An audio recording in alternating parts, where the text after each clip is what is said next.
Today's Tuesday, the 28th of December, the Feast of the Holy Innocents. This feast feels jarring, wedged as it is among so many joyful feasts of Christmas. Jesus' birth, accompanied by singing angels and amazed shepherds, two loving parents who created a holy family, and another feast just for Mary, that's fair, and then the Epiphany feast, when we celebrate these mysterious and overjoyed magi, adoring Jesus and lavishing gifts on him.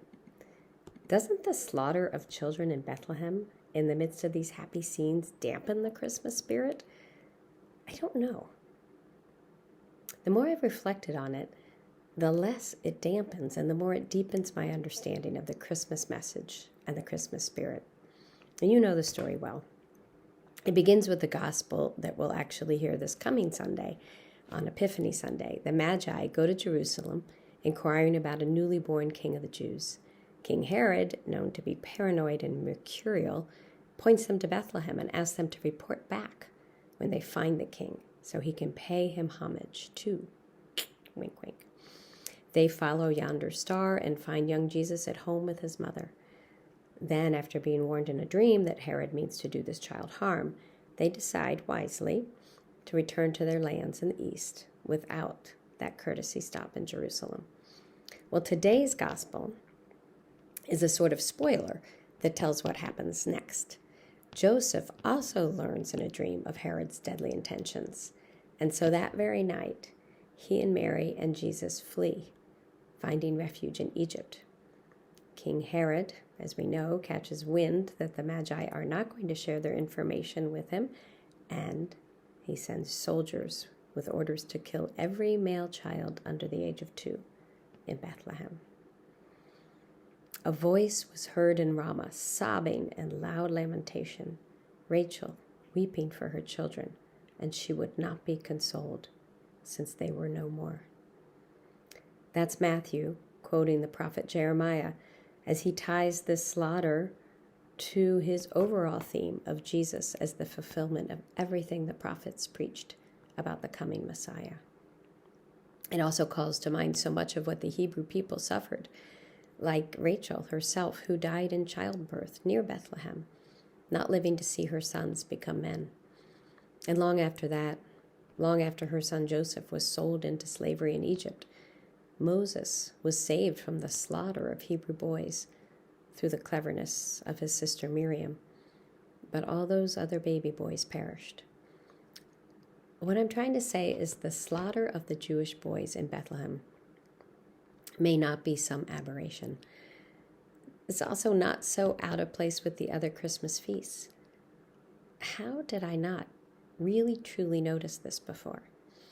I've heard many sermons and songs that highlight the gritty circumstances around Jesus' birth, how his family were migrants and then homeless and then refugees, and also like the song Labor of Love that begins with the line, "It was not a silent night." Somehow this year something clicked for me. It was not a silent night. What woman is silent when giving birth? And certainly not all was calm. The shepherds were quaking. And the star was bright, but the night was very dark. And I don't say this to dampen the Christmas spirit. I love the song Silent Night, and I always will.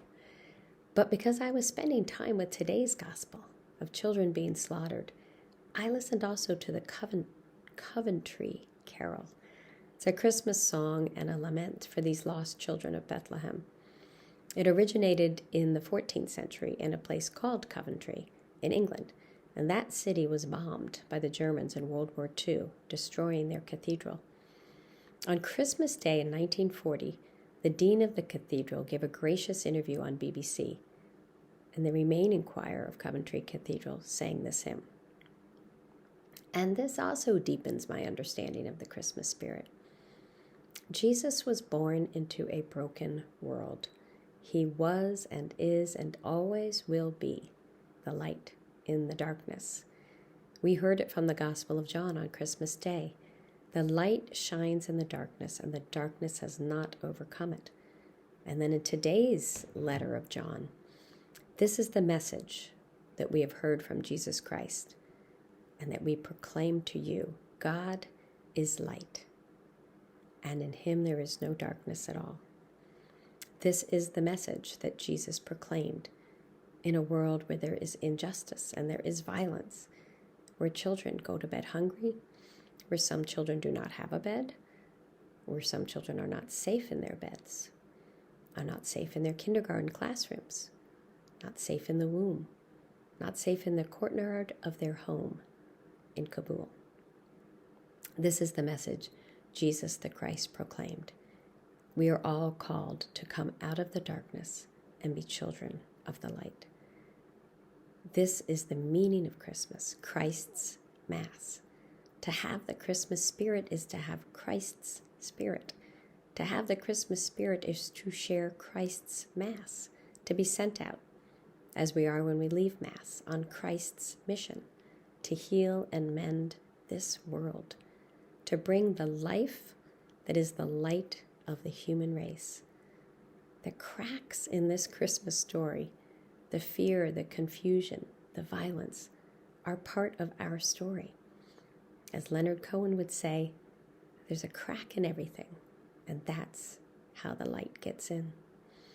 So I want to wish all of you a light-filled Christmas season. Nolig Shona from Ireland, where you might be able to tell from my voice, not only that it's midnight, and it's actually Tuesday for me, but also I've had a very COVID Christmas. And that's given me a lot of time to listen to different kinds of Christmas songs, like the ones I mentioned, Labor of Love, the Coventry Carol, another one, Mothers and Shepherds, and Leonard Cohen's Anthem, which is not a Christmas song. But I've added the links to all of these to those of you who are receiving this reflection from the Holy Trinity email. Good night, and joy be with you all.